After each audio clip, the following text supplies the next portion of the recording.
갑절의 은혜와 영감을 주실 것을 기대하면서 오후 예배에도 오신 여러분들을 주의 이름으로 환영하며 축복합니다.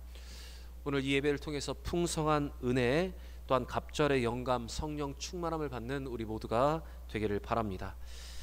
이제 2023년도가 한 달하고 이제 며칠밖에 남지 않았습니다. 여러분 2023년도 어떻게 보내셨습니까? 여러분이 기도하는 모든 제목과 또한 기도하며 바라던 모든 것들이 응답되셨습니까? 행복한 시간들이었습니까? 아니면 힘든 날이었고 또한 기억하기 힘든 싫은 시간들이 있습니까? 여러분 우리의 삶을 돌아볼 때 물론 행복한 시간도 있고 힘든 시간도 있었을 것입니다. 아쉬움도 있고 여운이 남고 어떻게 지나간지 모르게 지나온 시간들도 우리에게 있었을 것입니다. 그런데 여러분 우리는 지나온 이 모든 시간들을 돌아보면서 우리가 기억해야 할 것이 있습니다. 그것은 바로 이 모든 시간 속에 하나님의 섭리가 있고 하나님의 선한 계획이 담겨 있다는 것입니다. 그리고 우리 하나님은 이 모든 것을 통해서 우리에게 선한 것을 오늘도 공급해 주기를 원하신다는 것입니다. 디모데전서 4장 4절에 성경이 우리에게 이렇게 말하고 있습니다. 우리 같이 한번 읽어보겠습니다. 하나님께서 지으신 모든 것이 선함에 감사함으로 받으면 버릴 것이 없나니. 하나님 우리에게 주신 모든 시간들, 하나님께 지으신 모든 것이 선하기 때문에 우리가 그것을 감사함으로 받으면 버릴 것이 하나도 없다. 바로 이것이 성경의 고백입니다. 여러분 지금 우리가 아쉽고 고통스럽고 아직도 응답이 오지 않아서 답답하다 하더라도 하나님이 주신 모든 것을 선하다 믿고 감사함으로 받아 살아갈 수 있는 여러분과 제가 되기를 바랍니다. 그리고 아직 응답이 오지 않은 일들, 아직 답답한 일들 우리 가운데 남아있다면 여러분 인내하면서 하나님의 때를 기다리고 끝까지 여러분 기도할 수 있는 우리 모두가 되기를 바랍니다. 야고보서 5장 7절과 8절에 성경은 이렇게 우리에게 권면하고 있습니다. 같이 읽겠습니다. 그러므로 형제들아 주께서 강림하실 때까지 길이 참으라. 보라 농부가 땅에서 나는 귀한 열매를 바라고 길이 참아 이른 비와 늦은 비를 기다리나니 너희도 길이 참고 마음을 굳건하게 하라. 주의 강림이 가까우니라. 사랑하는 여러분 아직 응답이 오지 않았다 하더라도 끝까지 인내하면서 기도할 수 있는 우리 모두가 되기를 바랍니다. 인내하면서 선한 것을 주실 하나님을 기대하면서 2023년도 끝까지 기도하는 우리 모두가 되기를 바랍니다. 그래서 언젠가 이 모든 시간들이 다 지났을 때 오늘 이 디모데전서 4장 4절의 고백처럼 바로 하나님의 선하신 섭리였다, 하나님 분명한 계획이 있었다, 이렇게 고백할 수 있는 우리 모두가 되기를 바랍니다. 우리 옆에 분과 한번 이렇게 인사했으면 좋겠습니다. 하나님은 언제나 선한 것을 주십니다. 인사하겠습니다. 하나님은 언제나 선한 것을 주십니다. 다시 인사하겠습니다. 끝까지 인내하며 기도합시다. 인사하겠습니다. 끝까지 인내하며 기도합시다. 끝까지 인내하며 기도하는 남은 이 한 달 조금 여의 시간을 더 기도하며 보낼 수 있는, 기대하며 보낼 수 있는 여러분과 제가 되기를 바랍니다. 오늘 우리가 함께 읽은 이 갈라디아서는 바울이 목회했던 갈라디아 교인들에게 발생한 위기를 다루고 있는 성경입니다. 갈라디아 교회에 생긴 문제는 이렇습니다. 갈라디아 교인들은 예수 그리스도의 십자가를 통해서 참으로 자유로운 삶을 누리게 되었습니다. 율법의 속박에서 벗어나서 하나님의 사랑 안에서 그 누구에게도 판단받지 않으며 도덕적이면서도 풍성한 성령의 열매들을 많이 맺고 살았습니다. 그런데 갑자기 거짓 교사들이 그 교회에 찾아와서 구원을 얻으려면 할례를 비롯하여서 구역의 율법에 정하는 날짜와 절기를 지켜야 한다는 사람들의 소리가 있었고, 갈라디아 교인들은 그들의 그 말에 마음이 흔들고 믿음이 흔들리고 교회가 분열이 생기기 시작했습니다. 바울은 이 문제를 심각하게 다루면서 매우 강력한 어조로 갈라디아 교인들을 향해 책망합니다. 예수 안에서 주시는 십자가 안에서 우리에게 주시는 구원은 모든 생명체에게 무한히 주시는 하나님의 사랑이 담겨 있고 그것에 걸리지 않는 참된 자유를 삶을 누리는 것이라고 말을 합니다.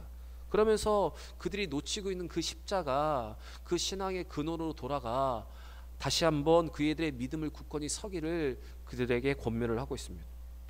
그래서 오늘 함께 읽은 본문은 이러한 교회의 분열에 대한 바울의 최종적인 권면이 갈라디아 마지막에 기록되어 있습니다. 특별히 바울은 오늘 말씀을 통해서 세 가지를 분명히 말합니다. 거짓 교사들의 속임에 넘어가지 말라. 그들은 스스로를 높이기 위해서 너희들의 것을 전하는 것이다. 두 번째로 육체를 자랑하지 말고 십자가를 자랑하라. 다시 한번 신앙의 근원으로 돌아가라. 그들에게 이렇게 권면을 하고 있습니다. 여러분, 오늘 이 세 가지의 말씀을 통해서 다시 한번 우리의 신앙의 근본 본질을 붙잡을 수 있는 여러분과 제가 되길 바랍니다. 오늘 본문 11절부터 바울은 편지의 마지막 몇 절을 친필로 쓰고 있습니다.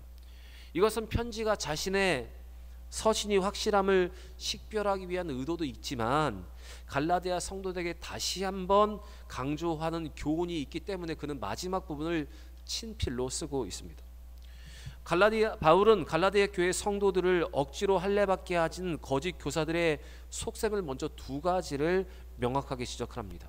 첫째, 그들의 속셈은 로마 정부와 유대인들로 말미암은 핍박을 면하며 그들이 지는 십자가를 지지 않게 하기 위함이었습니다. 즉 그들은 십자가와 고난이 없는 복음과 구원을 지금 원하고 있는 것입니다. 그래서 바울은 11절에 그들의 속셈에 대해서 이렇게 기록을 합니다. 같이 읽겠습니다. 무릇 육체의 모양을 내려 하는 자들이 억지로 너희에게 할례를 받게 함은 그들이 그리스도의 십자가로 말미암아 박해를 면하려 함뿐이라. 여러분, 그들이 할례를 받게 하려는 것은 바로 그리스도의 십자가로 말미암아 박해를 면하려 합니다. 지금 거짓 교사들은 할례를 통해서 그들이 원하는 것은 타협하는 신앙이었습니다. 다시 말씀드리면 고난 없는 신앙, 십자가 없는 신앙생활을 그들은 하기를 원했던 것입니다.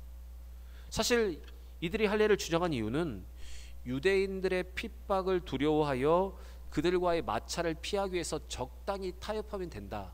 이제 할례를 받아서 적당히 타협하여서 그들의 핍박을 받지 않아도 된다라는 마음 때문에 시작되는 것입니다. 그들의 이러한 태도를 잘 보시면 자신들의 명예는 보존하고 고난을 막기 위해서 유대인들의 환심을 사려 하는, 그래서 성경이 가르쳐주고 하고 복음이 말하지 않은 다른 것들로 적당히 타협하려는 모습이 바로 이것입니다. 특별히 바울은 그 사람들을 이렇게 지칭을 하고 있습니다. 육체의 모양을 내려 하는 자들이다. 육체의 모양을 내려 하는 자들이다. 이 말을 번역을 하면 인간적인 거칠에만 일삼는 사람들입니다. 이런 뜻입니다. 바울의 이 말에 대해서 다시 한번 좀 정확하게 말씀드리면 그가 디모데전서에서 말한 사람과 같다는 것입니다. 바울은 디모데전서에서 디모데에게 이런 자들을, 이런 부류의 사람들에 대해서 이렇게 말했습니다. 경건의 모양은 갖추었지만 경건의 능력이 없는 자들이다. 여러분, 바로 이 거짓 교사들은 이렇게 경건의 모양은 갖추고 있지만 경건의 능력이 없는 자들이었습니다. 둘째로, 이 거짓 교사들이 할례를 강조하는 것은 자기들이 철저히 율법을 지키기 위해서가 아니라 단지 영향력으로 할례를 받은 숫자를 가지고 자기를 통해서 할례를 받은 사람이 이만큼이야, 나를 통해서 할례를 받은 사람이 이만큼이야, 내가 할례를 베푼 사람이 이만큼이야 자랑을 하면서 자신의 세를 키우고 자신을 자랑하기 위함이었습니다. 13절 말씀 같이 한번 읽겠습니다. 13절입니다. 할례를 받은 그들이라도 스스로 율법은 지키지 아니하고 너희에게 할례를 받게 하려는 것은 그들이 너희의 육체로 자랑하려 함이라. 너희의 육체로 그들이 자랑하려 한다. 바울은 할례를 강요하는 유대주의자들의 시도에 대해서 그들이 영적인 것보다 육적인 것을 추구하고 하나님을 기쁘시게 하기보다는 사람을 기쁘게 하려는 목적이 있다고 말을 합니다. 거짓 교사들은 스스로 할례를 주장했지만 여러분, 그들은 스스로 율법을 지키지 않았습니다. 다만 그들은 많은 사람들이 할례를 받게 함을 통해서 자기 편으로 사람들을 끌어모으려는 자들이었습니다. 즉 그들에게 있어서 신앙은 자기 자랑의 도구에 지나지 않았습니다. 나를 통해서 할례 받는 사람이 이만큼이야, 나는 이런 사람이야, 자기를 드러내고 싶어 했습니다. 여러분, 바울이 말하고 있는 이 거짓 교사들은 복음적인 신앙생활은 외면하고 세상과 타협하는 자들이었습니다. 적당히 타협하면서 신앙생활을 하자고 주장하는 사람들이었습니다. 신앙이라는 모양은 앞세웠지만 그 신앙을 통해서 자기를 과시하려는 자들이 바로 이런 사람들이었습니다. 바로 자기 육체를 자랑하는 사람들이었습니다. 여러분, 바울이 말하고 있는 이 거짓 교사들처럼, 이 유대주의자들처럼 오늘날 교회 안에도 십자가 없는 복음을, 자기 과시를 위한 신앙생활을 선호하는 사람들이 많이 있습니다. 세상과 적당히 타협하고 신앙생활을 하고 십자가를 지지 않고 좀 어려운 길은 피해서 신앙생활을 하려는 많은 사람들이 있습니다. 본질적인 것이 아니라 비본질적인 것을 추구하며 자기 자랑을 위한 신앙생활을 하고 있습니다. 그런데 여러분, 그들의 이와 같은 모습은 바울이 강력히 주장하고 바울이 그렇게 투쟁적으로 지키려 하였던 복음의 모습이 결코 아닙니다. 성경이 말하고 있는 참 믿음의 모습이 아니라는 사실을 우리는 기억해야 합니다. 그래서 여러분, 우리가 만약 이렇게 신앙생활을 하고 있다면, 또한 이런 사람들과 어울리다 보면 우리는 결국 그 진리에서 떠나게 되는 것입니다. 그리고 그런 사람들 주위에는 어떤 일들만 일어나냐면 분쟁과 다툼만이 일어나게 되어 있습니다. 그래서 바울은 디모데전서 6장 3절부터 5절에 그러한 사람들이 어떤 삶을 살아가고 그 사람의 주변에는 어떤 일이 일어나는가에 대해서 이렇게 자세하게 기록을 하고 있습니다. 우리 디모데전서 6장 3절부터 5절 우리 같이 한번 읽겠습니다. 누구든지 다른 교훈을 하며 바른 말 곧 우리 주 예수 그리스도의 말씀과 경건에 관한 교훈을 따르지 아니하면 그는 교만하여 아무것도 알지 못하고 변론과 언쟁을 좋아하는 자니 이로써 투기와 분쟁과 비방과 악한 생각이 나며 마음이 부패하여 지고 진리를 잃어버려 경건을 이익의 방도로 생각하는 자들의 다툼이 일어나느니라.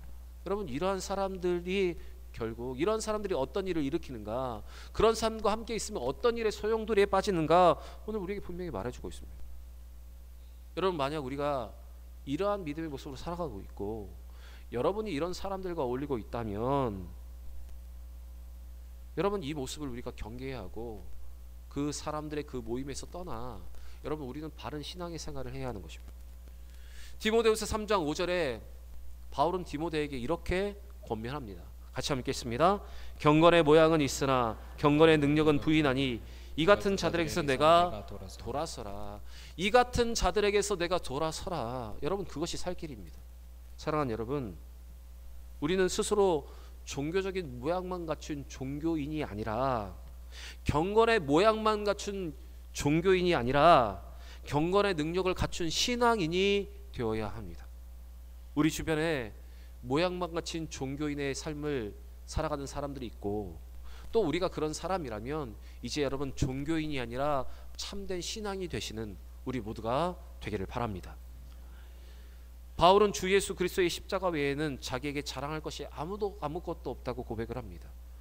과거 그의 자랑거리가 되었던 세상의 명예, 출신, 지식, 권력, 그가 목표로 삼았던 세상의 모든 부유함과 안락한 삶은 예수 그리스도의 십자가를 만난 이후로, 예수 그리스도의 십자가를 받아들인 이후로 그 모든 것 십자가에 못 박아 버렸다라고 그는 고백을 합니다.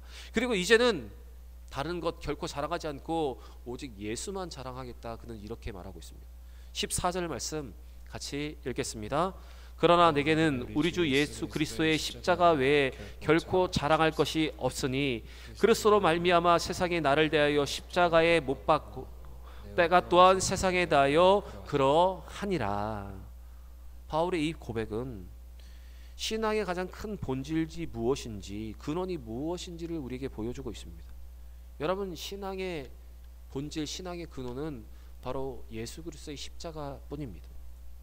그래서 우리가 참된 신앙인이고 우리가 바른 교회라면 우리는 이 본질을 추구해야 합니다. 다른 것을 자랑하는 것이 아니라 우리 주 예수 그리스도의 십자가만을 우리는 자랑해야 합니다. 여러분, 이 본질이 아닌 다른 것을 본질 삼으면 우리의 신앙이 변질되어 있기 마련입니다. 본질이 아닌 비본질인 것에 집중하면 여러분 신앙이 흔들리고 교회가 흔들리기 시작합니다. 십자가 외에 다른 것을 우리가 자랑하면 우리는 교만해지고 내가 모든 것이 주인이 되는 것입니다. 여러분, 바울의 이 고백은 우리의 모두의 고백이 되어야 합니다. 우리는 자기를 위해 사는 사람도 없어질 세상을 위해서 사는 사람도 아니라 그리스도의 영원한 그 나라와 또한 그를 위해서, 그의 의를 위해서 살아가는 사람들입니다. 그래서 여러분, 참된 신자들에게는 할례나 무할례가 전혀 중요하지 않습니다. 신약의 성도들에게 중요한 것은 하나님의 성령으로 새로운 피조물이 되어 성령의 뜻대로 성화되는 성령의 능력으로 하나님의 사명을 감당하는 것, 그것이 중요합니다. 내가 어떤 출신 신분이고 내가 이렇게 살아왔던 것이 중요한 것이 아니라 지금 내가 어떻게 살아왔는가, 살아가는가, 여러분 그것이 중요한 것입니다. 여러분 무할례나 할례나가 중요하지 않고 내가 새롭게 지음받은 사람으로서 지금 나의 삶이 어떤가, 여러분 그것이 중요합니다. 그래서 사도 바울은 빌립보서 3장 3절에 역설적으로 이렇게 말하고 있습니다. 우리 같이 한번 읽겠습니다. 빌립보서 3장 3절입니다. 하나님의 성령으로 봉사하며 그리스도의 예수로 자랑하고 육체를 신뢰하지 아니하는 우리가 곧 할례파라. 여러분 누가 할례파라고 말하고 있습니까? 누가 진정한 할례자라고 말하고 있습니까? 하나님의 성령으로 봉사하고 그리스도 예수 십자가를 자랑하고 육체를 신뢰하지 않는 우리가 진정한 믿음의 사람이라고 바울은 이렇게 역설적으로 말하고 있습니다. 사랑하는 여러분, 과거가 중요한 것이 아니라 우리가 그동안 어떻게 살아왔는지가 중요한 것이 아니라 우리가 여기까지 어떻게 왔느냐가 사실 중요한 것이 아니라 지금 우리가 어떻게 살아가고 어떻게 반응하고 있고 무엇을 하고 있는가가 여러분 중요합니다. 여러분 예수 그리스도를 자랑하고 성령으로 봉사하는 사람이 진정한 할례자, 진정한 믿음의 사람입니다. 다른 것보다 가장 중요한 예배의 자리를 지키고 예배하는 자들이 진정한 믿음의 사람들입니다. 사실 어제 교회에 김장을 했습니다. 그래서 제가 광고를 좀 하려고 했는데 봉사하는 분들이 저에게 이렇게 말씀하시는 겁니다. 어차피 나올 분만 나오는데 목사님 광고 안 하셔도 됩니다. 그래서 제가 광고를 내지 않았습니다. 그런데 제가 한 가지는 광고를 좀 냈습니다. 교회 성탄 장식을 위해서 광고를 2주 동안 냈습니다. 혹시 돕는 손길이 더 있겠지, 교회를 사랑하고 무엇이라도 헌신하는 분들이 있겠지, 혹시 돕지는 못해도 따뜻한 말이라도 하면서 가시는 분들이 있겠지, 이런 기대를 가지고 광고를 냈습니다. 그런데 결국 여러분 어떤 일이 일어난 줄 아십니까? 원래 했던 분들만 나와서 여러분 크리스마스 장식을 했습니다. 여러분 점점 성도들이 교회에 관심이 없어지는 것 같습니다. 그냥 되어지는 것은 보기 좋은데 그 과정이 어떻게 되는지 관심이 없습니다. 누군가 하겠지. 우리 목사님은 일을 잘하시니까 우리 목사님이 하실 거야. 교역자들이 하겠지. 누군가 하겠지. 이렇게 말하면서 점점 교회에 대한 관심이 사라지고 있습니다.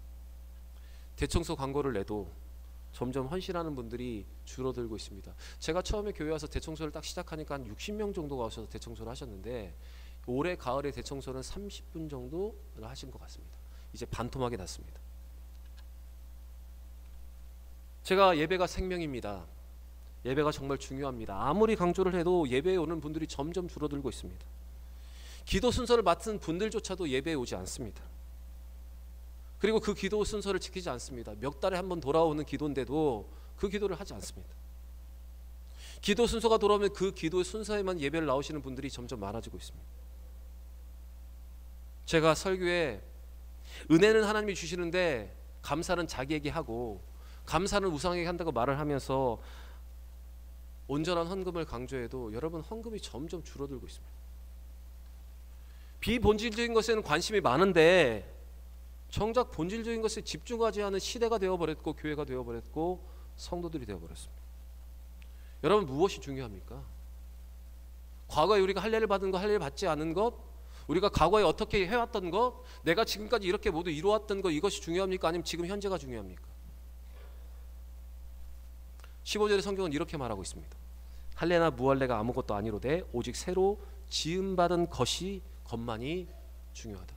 지금 내가 어떻게 살아가고 있느냐, 지금 내가 어떻게 신앙생활을 하고 있느냐, 내가 어떻게 헌신하고 있느냐, 그것이 중요한 겁니다. 사랑하는 여러분, 비본질적인 것을 붙잡지 마시고 본질의 근원에 충실할 수 있는 여러분과 제가 되기를 바랍니다. 예수를 자랑하고 성령으로 봉사하며 예배로 우리의 믿음을 증명할 수 있는 여러분 우리 모두가 되기를 원합니다. 사랑하는 직분자 여러분, 주의 이름으로 부탁드립니다. 여러분이 먼저 예배에 나오셔야 여러분 교회가 든든히 설 수 있습니다. 여러분이 기도의 순서를 지키셔야 예배가 온전히 설 수가 있습니다. 이러한 믿음의 결단이 여러분과 저에게 있기를 원합니다. 새로 지으심을 받은 새 모습으로 여러분 굳건히 설 수 있는 여러분과 저의 삶이 되기를 원합니다. 이전 것은 지나갔으니 보라 새 것이 되었도다. 여러분 새로운 삶, 새로운 모습으로 더 하나님의 온전히 사는 우리 모든 대형의 성도들 되시기를 바랍니다. 끝으로 바울은 갈라디아 교회 성도들을 믿음의 길을 걷고 있는 그들을 격려하고 있습니다. 바울은 지금까지 자기의 편지를 통한 교훈, 즉 율법주의의 종의 명예를 다시 매지 않고 믿음으로 의에 이르고 성령의 종이 되어서 종의 삶을 사는 자들에게 긍휼과 평강을 빌고 있습니다. 우리 16절 말씀 같이 한번 읽어보겠습니다. 16절입니다. 무릇 이 규례를 행하는 자에게와 하나님의 이스라엘에게 평강과 긍휼이 있을지어다. 바울은 먼저 율법의 종의 명예를 매지 않고 현재의 삶에 충실하게 믿음의 삶을 살아가는 자들에게 긍휼과 평강을 빌고 있습니다. 그런데 이 축복에는 또 한 부류의 사람들이 포함되어 있습니다. 그 사람들이 어떤 사람인가 하면 우리 성경의 기록대로 하나님의 이스라엘에게 그들은 다시 한번 긍휼과 평강을 구하고 있습니다. 여러분, 이 표현은 하나님의 이스라엘은 하나님의 스스로 선민이라고 주장하며 아직도 예수 그리스도의 복음을 받아들이지 않고 거역하고 있는 유대인들을 가리킵니다. 바울은 이러한 그들을 향해서도 평강과 긍휼이 있기를 지금 구하고 있습니다. 그리고 하나님께서 선택하신 민족이지만 아직도 하나님을 거역하고 있는 이스라엘에게 하나님의 긍휼과 평강이 있기를 지금 빌고 있습니다. 바울은 그들에게도 평강과 긍휼을 구하면서 그들도 하나님께 돌아오기를 지금 여러분 기다리고 있는 것입니다. 사실 여러분, 우리의 삶 가운데 하나님의 말씀 가운데 잘 살아가는 성도들처럼 우리에게 좋은 사람들이 있습니다. 그리고 끝까지 우리를 힘들게 하고 말을 해도 듣지 않는 사람들이 우리의 삶 가운데도 있습니다. 그런데 이런 사람들 볼 때 전자의 사람들에게는 우리는 축복을 해주고 싶고 후자의 사람들은 사실은 저주하고 싶은 것이 우리의 마음입니다. 그러나 바울은 그렇게 하지 않았습니다. 지금 두 부류 모두에게 지금 축복을 구하고 있습니다. 저는 오늘 이 바울의 모습을 보면서 여러분, 우리의 진정한 믿음의 삶이 이것이라 생각합니다.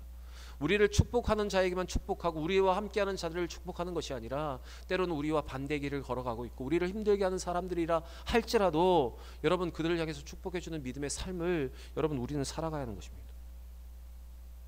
사랑하는 여러분, 저와 여러분과 저, 우리 모두 이러한 믿음의 모습으로 살아가길 바랍니다.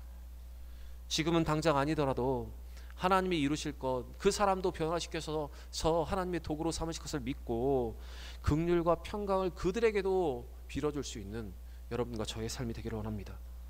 그렇게 우리가 축복을 구하는 삶을 살아간다면 우리는 우리가 구한 축복으로 말미암아 더 복된 삶을 살아가게 되는 것입니다. 베드로전서 3장 9절에 베드로 사도는 우리에게 이렇게 말합니다. 같이 한번 읽겠습니다. 악을 악으로 욕을 욕으로 갚지 말고 도리어 복을 빌라. 이를 위하여 너희가 부르심을 받았으니 이는 복을 이어받게 하려 하심이라. 여러분, 우리가 이것을 위해서 부름을 받은 자들이라 성경은 말하고 있습니다. 이런 우리는 도리어 그들을 향해서 복을 비는 사람들이 되어야 합니다. 사랑하는 여러분, 오늘 바울과 같이 모두에게 축복과 긍휼과 평강을 구할 수 있는 여러분과 저의 삶이 되기를 바랍니다. 그리고 오늘 주시는 이 말씀처럼 교회 안에 있는 우리의 연약한 거짓 교사들의 모습과 같이 이 모든 것을 뒤로 하고, 또한 우리 주변의 사람들이 이런 모습이 있다면 여러분, 그들을 멀리하고 육체를 자랑하지 않고 십자가만을 자랑할 수 있는 여러분과 제가 되기를 원합니다. 비본질적인 것에 빠져서 본질적인 것을 놓치며 살아가는 것이 아니라 본질적인 것 근원으로 돌아가서 다시 한번 우리의 신앙을 굳건히 하는 여러분과 저, 우리 모든 대형의 성도들이 되시기를 주의 이름으로 간절히 축원합니다.